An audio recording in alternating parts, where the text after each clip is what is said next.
19 dintre cele mai scumpe lucruri din lume. Unele dintre ele valorează mai mult decât greutatea lor în aur. Aurul este unul dintre cele mai prețioase metale din lume, însă multe alte lucruri au ajuns să valoreze chiar mai mult decât greutatea lor în aur. 17. Trufele albe. Un gram de trufe albe costă $5.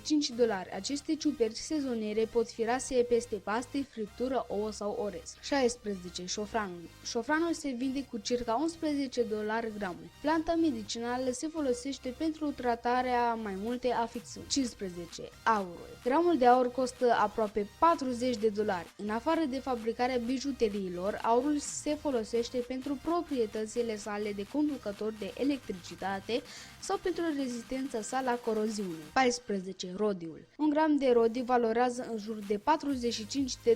Elementul chimic se folosește cu precădere în industria auto pentru a reduce emisiunile de carbon ale autoturismelor. 13. Platina. Costul platinei este de $48 pe gram. Platina se utilizează pe post de catalist pentru experimente științifice, la bijuterii sau în producția de medicamente pentru tratarea cancerului. 12. Cornul de rinocer. Un gram de corn de rinocer se ridică la $55.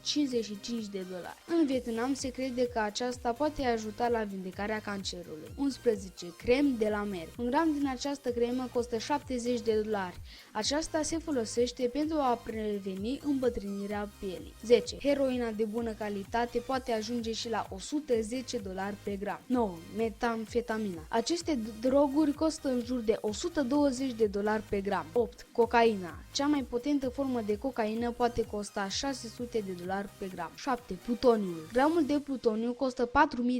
Acest element chimic se folosește pentru reactoare sau arme nucleare. 6. Tafeite. Tafeite este o piatră prețioasă care costă între $2.500 și $20.000 pe gram. Se crede că aceste pietre de culoare mov ar fi de 1.000.000 de ori mai rare decât diamantele, dar tot nu înțeleg de ce nu sunt atunci mai scumpe decât ele. 5. Tritiul. Un gram din acest istop costă în jur de $30.000.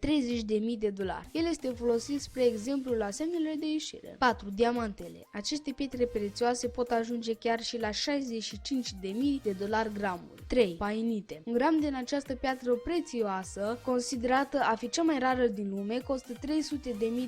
Ea se folosește în scopuri decorative. 2. Californiu 252. Acest element chimic este folosit la dispozitivele care pot detecta straturi de petrol sau apă în scoarța pământului. Costul unui gram este de $27 de milioane.